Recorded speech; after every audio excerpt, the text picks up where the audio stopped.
Well, good evening, everybody, and welcome to our studio audience and to our virtual audience. Good to be with you on this rainy evening. I'm Mark Nykirk. I direct the Center for Civic Engagement at Northern Kentucky University, and we look for ways to connect the campus and community, and one of the ways we do that is with the 6 at 6 lecture series, which is designed to showcase the research and creative activity of our talented faculty and students in the community. COVID put us in the virtual world, and we've stayed there, now doing hybrid events. So you're always welcome to join us in the studio, and happy to have you from the comfort of your homes also. This is our fourth lecture of this season, so thanks for being with us for the one tonight on memes. Mark your calendars for February the 16th. We are going to be a little more in person on the 16th. When we started this series, we had community partners and we took the lecture off campus, and one of those partners is the Mercantile Library in downtown Cincinnati, and on February 16th, 6 p.m. we'll be at the Mercantile. There will also be a virtual option for that talk. Alistine Turley, who is a historian and has a book, a new research on the role of African Americans in the Underground Railroad. So we think of the Underground Railroad as a route for the escape of slaves, and often think about how free people, white people along the route made those escapes possible. But in reality, there were a lot of the slaves themselves and free blacks who made the Underground Railroad work, and Alistine will talk to us about that. Tonight, though, we're going to get a little insight into how memes have entered our political discourse.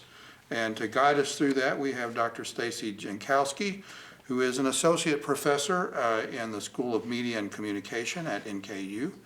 She teaches courses in mass communication, law, and media ethics. Her research often involves framing theory, examining the way we tell stories and the way those stories impact audiences. So you can see the connection on memes, which are a new way to tell stories. A couple of reminders, there will be time for questions, and all you need to do to ask a question is type it in the Q&A function at the bottom of your webinar screen, and we will monitor those questions and get them asked for you. And really, that's it. Stacy, welcome. I'm going to step aside. Hi everyone, my name is Stacy Jankowski. Like Mark said, thank you for such a warm welcome, Mark. I'm very excited to be here to talk about some of my research into memes and internet culture. Today, I'm going to talk a little bit about myself. I'll tell you what our order is here. So I'm going to tell you a little bit about myself, how I came to this project and these projects that I'm going to talk about. And then I'm going to go through two research projects that I have done about memes and political life. And then finally at the end, we'll have time for questions and discussions. We're going to look at a lot of memes, and most of them are very family friendly. There are a couple of PG-13 probably words in some of them, just to let you know in case that is important to you. As Mark said, I'm an associate professor in the School of Journalism, in the School of Media and Communication. I work in the journalism program within that school, in that major. I teach a lot of mass communication law and current topics in media ethics. I've taught news writing and other classes. I've also taught a special topics class in framing theory, and we're going to talk a little bit about framing here in a couple minutes. My research, like Mark said, involves framing. Two of my main works have been two books I published in the last couple of years. The first one is called Health, News, and Responsibility, How Frames Create Blame, in which my co-author, Lisa Hatley Major from Indiana University, and I looked at a bunch of different ways to tell news stories and how those news stories impact people. We examined 25 years of a particular type of framing theory and applied some of the lessons we've learned over those 25 years into the way we are examining health issues today. The second book I wrote, I co-edited this book with Lori Henson Jensen from Indiana State University, and that book is called Laughter, Outrage, and Resistance, Post-Trump TV Satire and Political Discourse and Dissent. It's an edited volume looking at late night TV, except for Saturday Night Live, leading up to the 2016 election. So we have chapters about John Oliver and Jimmy Fallon and Stephen Colbert and a bunch of other late night personalities as they dealt with the divisive 2016 election. So as I want to talk into these memes, I want to tell you a little bit about how I came to these projects, because I started out as a journalist, as an English teacher, and then really focused much of my work in grad school and post-grad school looking at health communication. Most of my work involves what is called framing theory, and framing theory really is about how we tell stories. How do we form stories? How do people take stories in? Why are the ways we form these stories? In journalism, it makes a lot of sense. The words that we have and the stories that we tell are really powerful. And so it's helpful for us as researchers to understand why that power exists, how things change, different responses to news stories. I like to tell my students that we call it framing theory in part because if you think of a picture frame or you think of framing a picture, you exclude and include things in that frame. So there are things that you leave out when you focus in on something. There are things you put in as you focus in on something. For every story we tell, whether it's entertainment, whether it's news, whether it's just talking to our friends, we make conscious and unconscious decisions about how we tell those stories. What things do we lead with? What things do we leave out? How do we prioritize information? Who do we use as sources and news stories? And so examining why those things happen and the impacts of those decisions are really important. I like to look at framing, as you can see here, as a three-part thing. Much of my work focuses on the middle, which is the content itself. So when I think about framing theory, I often look at the messages themselves. They can be news messages, they can be TV shows, they can be memes, as we'll talk about today. So what is the message that's actually getting out there to people? What are we telling them? We can do this through a thematic analysis. For example, we've looked at broadcast news and how broadcast news talks about health issues. One of the things we found is that oftentimes when we're talking about mental health, it's often in a story about crime. So in our audience's minds, what might be linked based on that coverage is mental health to crime, even though statistically that might not match up with what our audiences then think about those things. So understanding how we tell stories is important. What's there in those stories? And we'll see that much of framing theory and the research about framing theory is about content and is about looking at the messages themselves. We do this through content analysis and textual analysis, actually looking at the messages, pulling them apart, seeing what shows up often. It's work that's more solitary than working with people. If you're doing experiments or interviews, it's more text-based. There are two other parts that are important, though, as well for framing theory. We can back out to the content creation. These stories just don't happen in a vacuum. We teach journalists how to tell stories. We have norms and values in our profession, whether it's as journalists or in entertainment media. There are reasons why we tell the stories we do. So understanding those reasons help us understand the impact on the messages. And furthermore, this bottom part is the audience response. That's important too. We know what the messages are that are out there if we're studying that middle part, but we don't know what happens to those messages. We don't know how those messages impact people. We know we don't put a story out into the world and it just injects people with what the story says. We know it's more complicated than that. And audience understanding, audience research is very complicated. Both of those content creation parts up at the top and the audience response parts often are working with people in research. We do experiments. We do interviews, we do focus groups to talk to people to figure those out. Sometimes that's more complicated than working with content. People are difficult. Sometimes people are hard to track down. Statistically, it can be messy.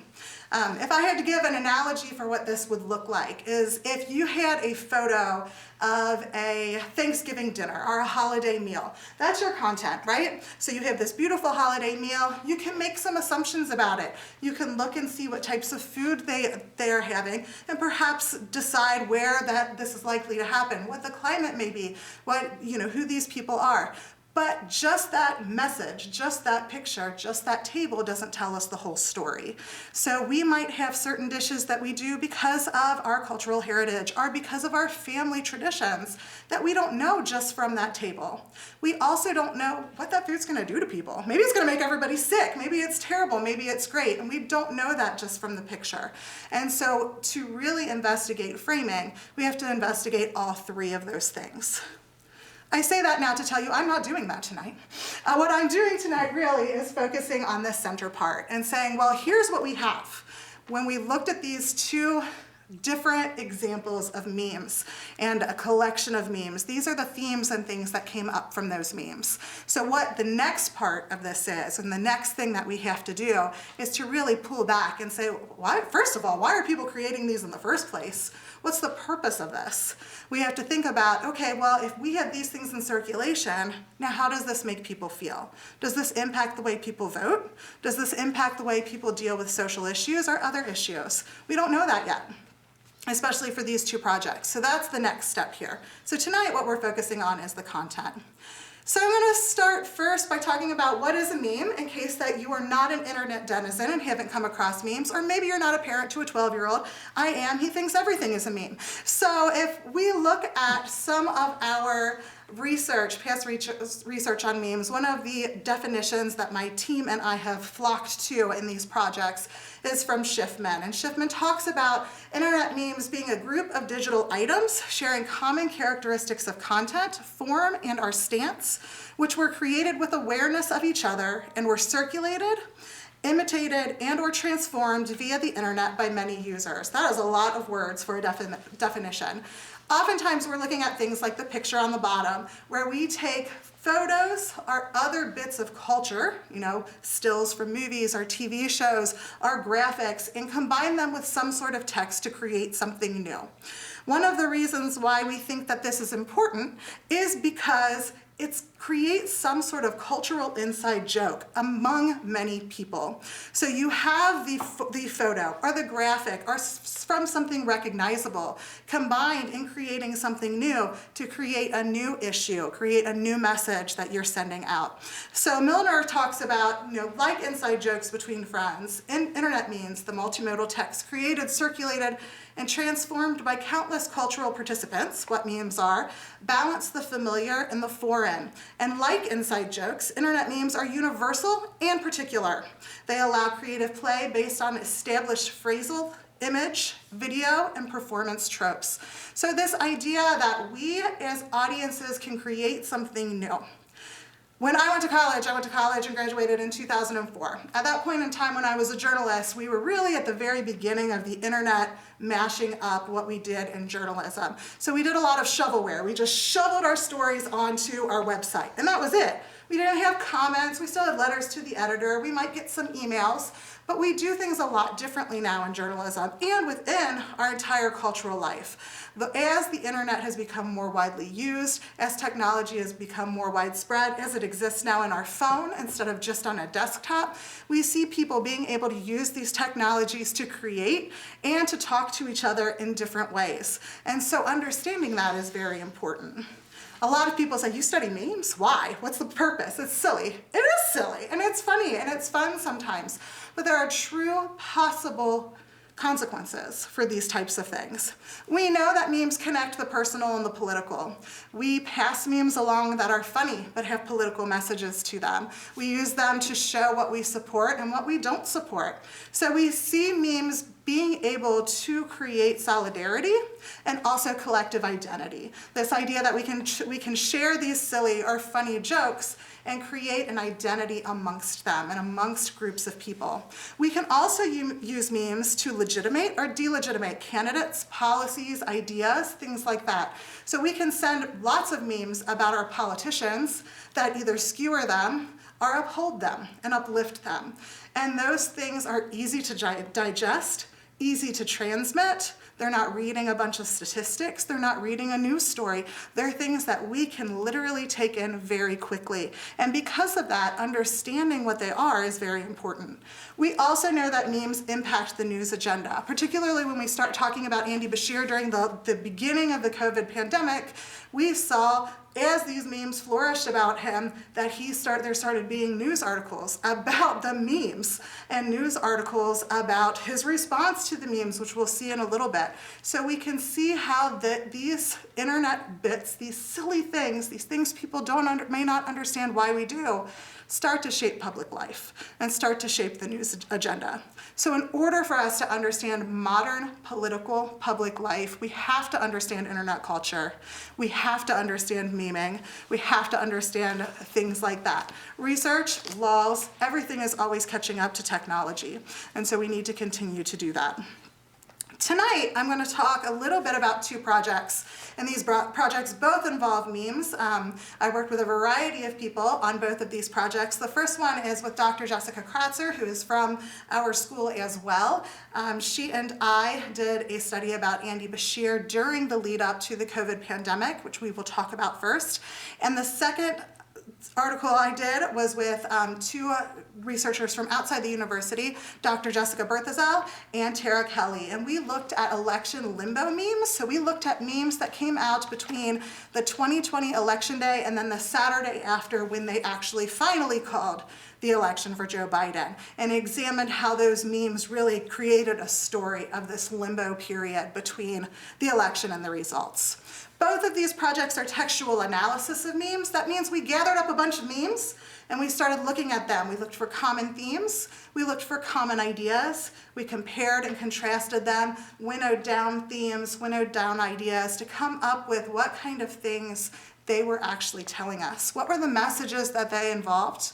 How did we use these memes to portray something or someone during this time period? So the first one we're going to talk about is the memification of a governor, audience meme constructions of leadership and communication. And this is our study about Andy Beshear. And this, we start with this sweet little meme because it's sweet. We've got Kermit tucking in a nice little bear, and Kermit is portrayed as Governor Andy Beshear, and our bear is the entire state of Kentucky. So I want to talk a little bit about how we came to this project. Dr. Kratzer and I are both not meme professors. That's not where we started. This study really pushed us into that arena. And so basically what happened, as you all experienced probably, as the closings began in March 2020, everyone was in a state of upheaval. You know, there was some new information every day, things were closing every day, things went online, we had children home from school, there was a lot of things happening. Within that time period, Kentucky Governor Andy Beshear started giving a daily press conference every day at 5. He did this for more than a month and a half without stopping, and then consistently gave a daily press conference for quite a while into the COVID pandemic. In that time, and as this uncertainty started to rise, as people were not able to see each other in person or go to work in a normal way or go to school in a normal way, we saw all of a sudden Jessica and my Facebook pages were flooded with memes about Andy Beshear, which was not what we had on our bingo card for 2020. Andy was a new governor at that point in time. He is a Democratic governor in a largely Republican state facing a crisis that was not usual and was different. And so understanding what these memes started to say about him started to become very interesting to us. We looked at the beginning of this pandemic, so we're really, you'll see, looking at very positive things about him, and we'll talk about why that is in a second. These memes became so big and were everywhere so much that he started getting asked about them in his press conferences at 5. And so one day he decided to take the time to talk about these memes in the press conference, and he says, if it makes people smile right now, I'm for it. You know, he was a little bashful talking about it. He said, we're living in different times, certainly, if that's out there. I'm just glad we can come together every day at 5 to make sure we stay calm, because we're facing something that none of us have ever seen, and that you get information directly from me. I know we're going to make it through this. I know we are, which is a very common refrain in a lot of Beshear's press conferences. And I know it's going to be worth it in the end. I know that all of you are making sacrifices, and if a meme helps get a laugh at a time when we need more laughs, go for it. So this idea of these memes were driving the news agenda in part. Certainly the COVID pandemic was the largest discussion in the news. This was only a very small thing. But you started to see stories about Bashir and Bashir's manner and the memes about Bashir, so much so that memery, the memes, entered this very formal press conference and talked about, why are they happening? How are they impacting him? And he talks about them as a show of solidarity, right? Something of laughter for people to come together and laugh at, and how that's an important thing to happen right now. So we looked at a particular Facebook group. We looked at the Facebook group, Andy Bashir Memes for Social Distancing Teens. At its height, it had more than 250,000 members. It had a stated purpose of sharing positive memes about Bashir and about COVID and his handling of COVID. So we're seeing a filtered sort of set of data. It was very positive. We looked at the first week of the lockdowns in March. During that time, more than 5,000 memes were shared on that page. So we did a 10% sample where we just took every so often up to 10% of the first week's memes. So we had over 5,000 memes to analyze. And what Dr. Kratzer and I were very interested in was how these memes positioned Bashir as a leader. He was a new leader. And so we wanted to see how people used this crisis to position him in his leadership and what types of leadership they were talking about. What we ended up finding and how we structured our discussion was looking at, well, what do we usually think of when we think of leaders? So we looked at a particular study by Zaccaria looking at different leader archetypes, or he called them leader memes actually, looking at leader archetypes. How do we position leaders? What do leaders look like? So the first one, and the one that was most popular, was the leader politician. This makes perfect sense, of course, because Bashir is a politician. But a politician isn't just someone who runs for office in terms of archetypes. A leader politician is a person who gains loyalty and endorsement from their followers. They have skills at communication. They are seeking to bring together groups. So they're a person who makes consensus and leads. That is the way they lead. So in these types of memes, when we saw things using his political visuals, we coded them as a leader politician. We also saw a lot of these memes reinforce Kentucky state pride. We also saw lots of policy compliance and press conference promotion. And those last two we think are the most important of this type of meme that we saw. This idea that these memes themselves reinforced the policies that Bashir was giving in this press conference, and also reinforcing the press conference as an event that people should attend and an event that people should listen to. So some of our political visuals, certainly we see him as a politician in his state mugshot here. We see other political visuals. We have several memes with former Kentucky Governor Matt Bevin poking a little fun at Matt Bevin and talking about how he may have handled the pandemic differently than Bashir. So some memes were sincerely just a political photo with a hashtag like this one, No Fear Bashir. We have other memes that are taking those political photos and placing them in something else. When we think about state pride and these leader politician memes, we see a selection of memes that really pretended to be other states asking to trade something for Andy Bashir. This one is one saying, Tennessee be like, can't y'all spare any of that Andy? And so we saw lots of different memes like that promoting Kentucky and promoting Andy as a governor in opposition to other states and how other states were handling the pandemic. So, similarly, we have this one where we have the rest of America as a van on fire, and Andy Bashir and Kentucky relaxing as, I think those are moose, in a pool. And so we see lots of memes that reinforce Kentucky and Kentucky's position, and of course, by extension, enforcing Andy's position and the policies that he's enacting. But we also see specific policies mentioned in these memes.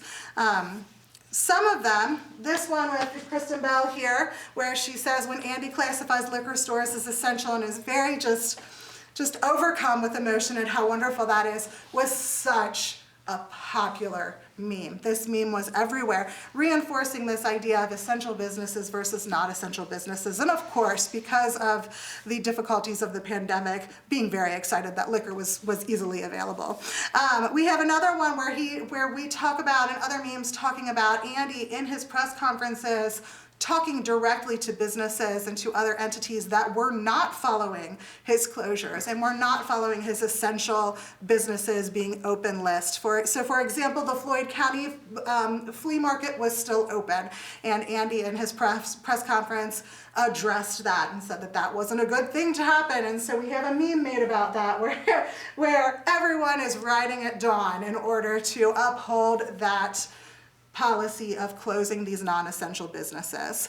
One of the things that Andy was known for in these press conferences was talking about, you can't be doing that. And so we saw lots of memes where he is positioning that, again, these people are making memes, positioning his words out in different formats. So it's not just the press conference, it's not just the news, it's things that you are encountering from friends and associates on your phone or on Facebook.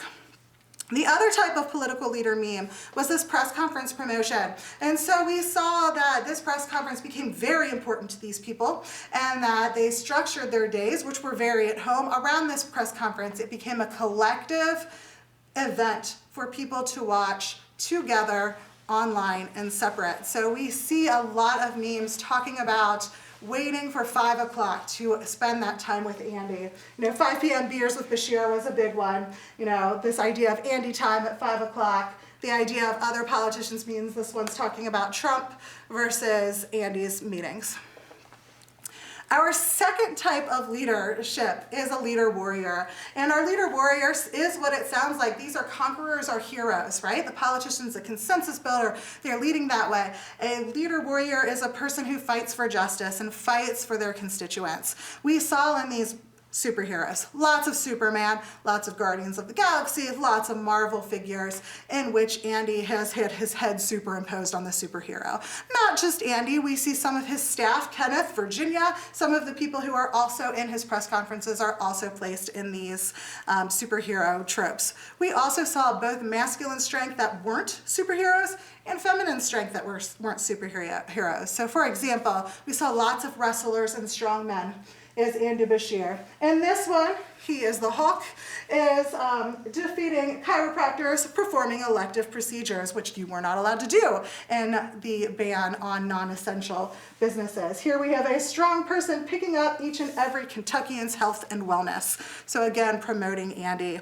We also have feminine strength. This meme with Nia Long and Kevin Hart was very, very popular, where she, as Andy Bashir, is protecting Kentucky from coronavirus. This is from The Real Husbands of Hollywood, which is a mockumentary sort of TV show. And then we have Beyonce protecting Jay-Z.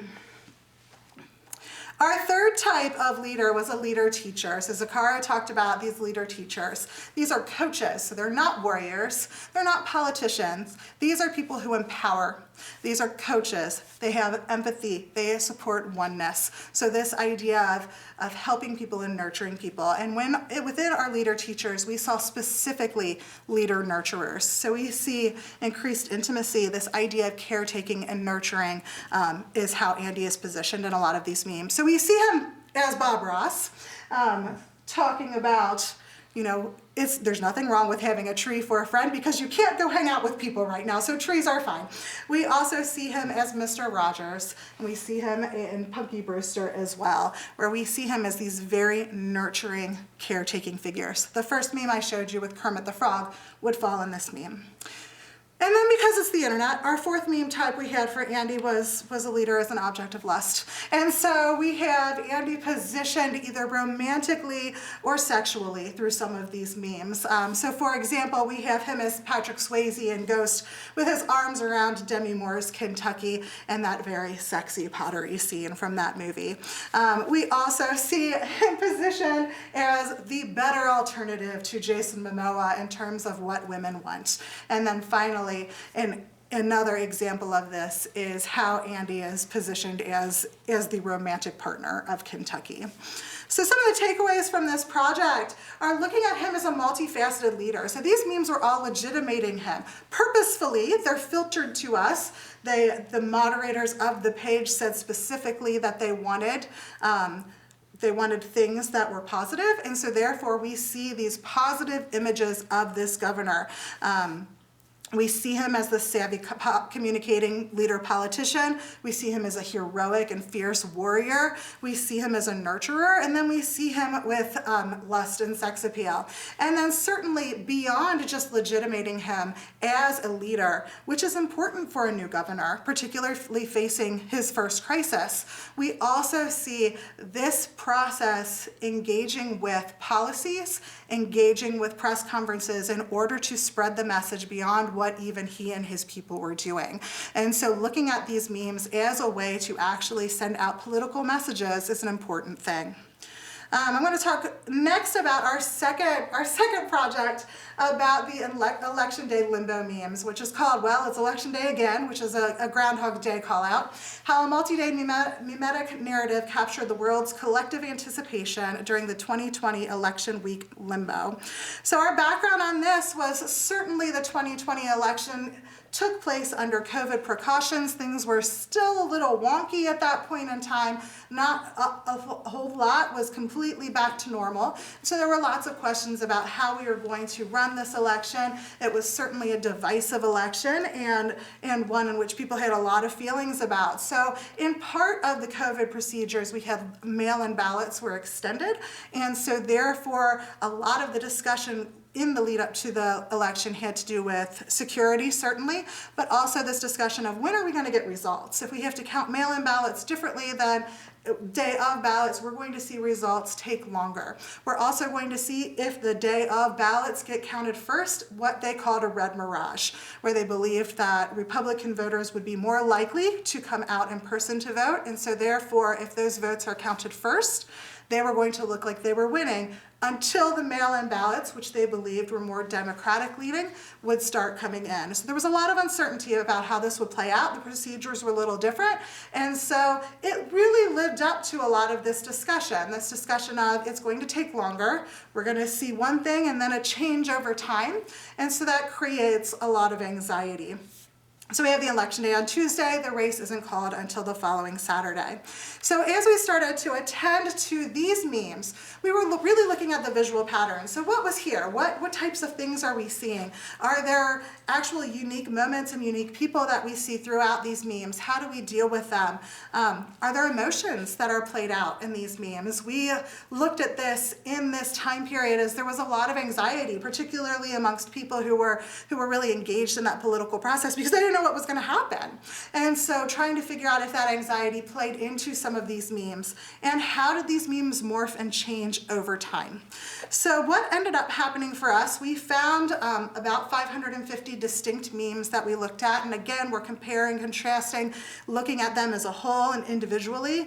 And what we found was really interesting, especially for a former 9th grade English teacher. What we found was that the memes told a story, and not just a story one-on-one, but collectively told a story that really kind of played into Freytag's pyramid, which, if you remember from 9th grade English, hopefully you do, is this 5-act story structure. Some people call it the witch's hat, if you remember that from grade school and high school, where we start out with the exposition. Again, we don't see the exposition a whole lot in the memes because the exposition was leading up to Election Day. In a story, in Shakespeare, you have a narrative hook. Something happens right here at this corner. Something goes wrong.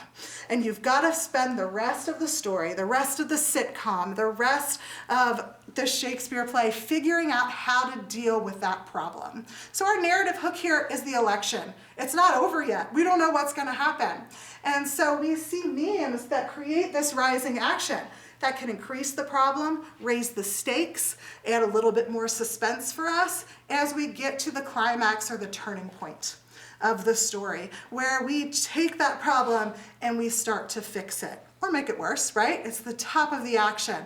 And then what happens is we go down, right? We have this falling action that continues where things start to become better, or at least lead to a new end, which ends in our denouement, or resolution, where we see the end of the story. So it was very interesting to see how these memes collectively added up to a story structure that humans use all the time. You know, story is something that humans are addicted to, and collectively together we created one here. So our rising action, our collective anxiety, the impatience with the unknown, this idea of the stakes keep getting raised, which each day that passed, we saw, more and more anxiety happening. There was nothing to do now but wait. We couldn't convince anyone to vote. Everybody had voted. There was nothing less for us to do. Most of us couldn't go out quite yet, or not go out normally, so there was nothing to do but wait here. This anxiety led to obsession with the numbers, obsession with math, obsession with Steve Kornacki, who's an MSNBC commentator on politics and polls. They call him the chart throb. And they also have an increased emphasis and focus on the vote counting status of the state of Nevada, which was counting quite slower than most people wanted it to happen. Most of these memes, it's interesting to note, were nonpartisan. They weren't about Biden or Trump. They were about us and our anxiety of waiting. So let's talk about some of them. So for example, we have a meme looking at the bakers from the Great British Bake Off trying to wait patiently for their bread to rise and things like that. And so comparing that to our collective anxiety, and certainly noting us looking at our computers all day, whereas the newsfeed saying it's gonna happen tomorrow, always tomorrow. So we see lots of this anxiety playing out through the memes. We then saw lots and lots of map memes. And these map memes really took two different ways. One was, we don't know anything, it's a huge mess. And we saw this in a bunch of different ways. And another one was, we don't know anything, it's a huge mess, and so we're gonna give you a map about something else. This one is about legality of owning kangaroos throughout the country. And we saw maps for all sorts of things, favorite Thanksgiving sides, all sorts of stuff, in which we really looked at how these people were digesting the emphasis on the votes in the blue and red map and how exciting it was. Our map reader, Steve Kornacki, becomes someone that people really relied upon in these memes. Steve was noted for being on the air for a really long time. And at one point in time, he was forced to take a rest and food break. And so we see him portrayed really here as his clean shaven, happy self, and then devolving into Charlie, who is looking at a conspiracy and describing him as that. And then we also have him as Elmo, talking about him getting a 30-second break for dinner, and instead of healthy food goes for, I'm sure it's sugar for Elmo, but cookie, right? The ability to stay on. And then certainly, finally, we had meme upon meme looking at Nevada and how slowly Nevada was counting. And so we see, dozens and dozens of memes about Nevada. So we have, our sloth who is counting slowly in Nevada. We have Leonardo DiCaprio from Django Unchained with his calculator turned upside down, showing that he's not really taking this seriously. And then we had so many Nevada memes that we actually had a meme talking about how many Nevada memes we had. So Nevada became something that was skewered relentlessly throughout these memes. As we built to the climax, we saw some plot twist, we saw some emerging heroes. So the climax of a story reflects a turning point that can't be undone. And this turning point is the thing that pushes our story to the conclusion.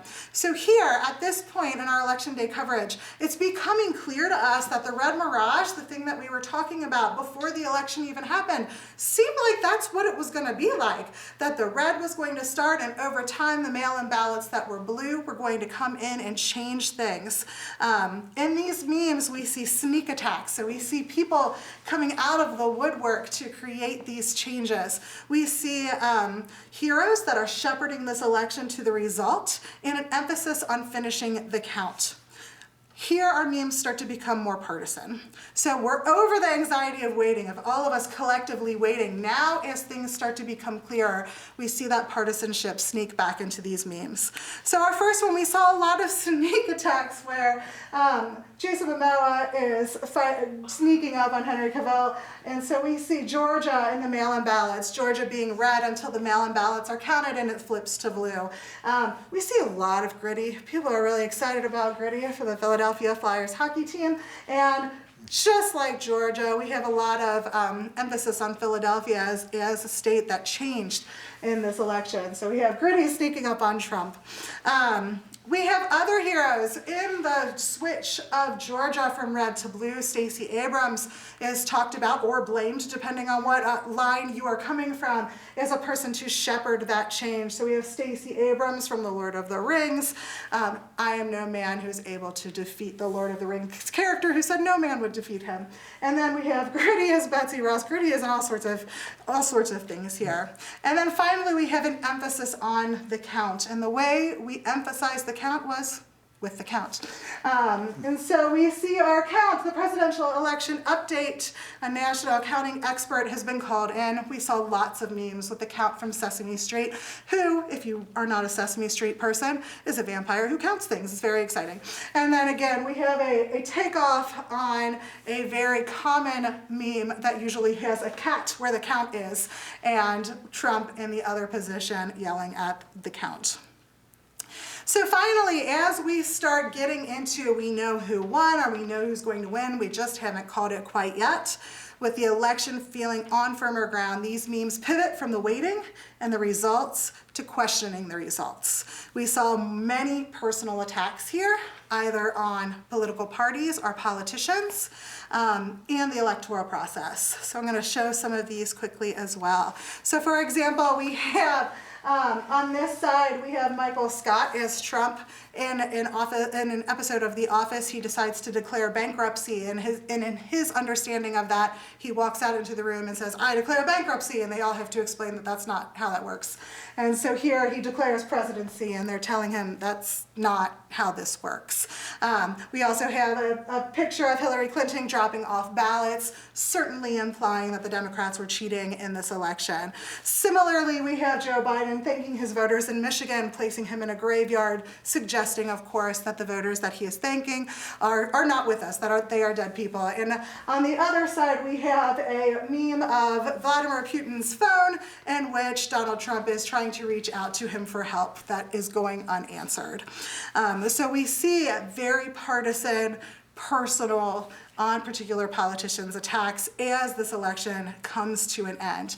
Interestingly, what then happens in these ending memes is that what we see are a slate of memes about civil war.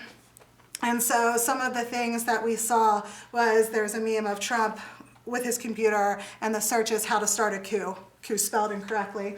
And another one talking about, I have 4 folders, right? I have a folder of Trump memes, I have a folder of Biden wins memes, I have Civil War memes, and then I have a folder about how to survive a civil war. So as we get through this election, that partisanship, the nastiness starts to come back into the memes that we saw and truly started to talk about violence, political or otherwise. So some of the takeaways from this project were that looking at this narrative over the course of days, it's a very interesting finding. They're not things that are just one-off. We have a cohesive here, and we have this ability to extend this replication into something more cohesive in a story form. We also see that they emerged at this time of a tense pandemic in which, will we replicate this type of thing again? Well, we hope we don't go through a pandemic again, right? But is it the outside influences that created this collective storytelling? We were paying attention recently for the midterms, and Dr. Bertha Zell, my co-author, was messaging me and saying, I'm not seeing it. I'm not seeing what we saw the last time. It's just not the same. And so it's possible that this collective anxiety where we were in our homes, we weren't able to communicate, to be together like we normally were, changed things and changed how we interacted with things. So if we look through both of these stories and both of these discussions about these two separate political events, some of the things that we really thought about was that in both studies, we see these memes as kind of an answer and a discussion of anxiety, of we're going to use this art, use this, communication in order to work through our anxiety and joke about our anxiety and play off of those sorts of things. We saw memes in both cases legitimating and delegitimating politicians and policies. We certainly saw things like illegal voters, social distancing, and procedures themselves, like the 5 p.m. press conferences. We saw the memes provide a possible sense of belonging. So especially in the Bashir meme piece, this Facebook group became a group that really was cohesive and talking to each other about things and supporting each other. So throughout this work of memes, we saw this cohesive community. And so we see these memes reflecting this idea that we can create community and create share and create connection through these sorts of things. Certainly we had this collective storytelling experience. And of course, as a researcher, it's fun because they make me laugh. So it's a funny thing to do as well. So I'm going to stop there in order to answer any questions you all have. Just remind the audience, you can type your questions in the Q&A function at the bottom. Stacey, a question on memes in general and specifically the ones about Bashir.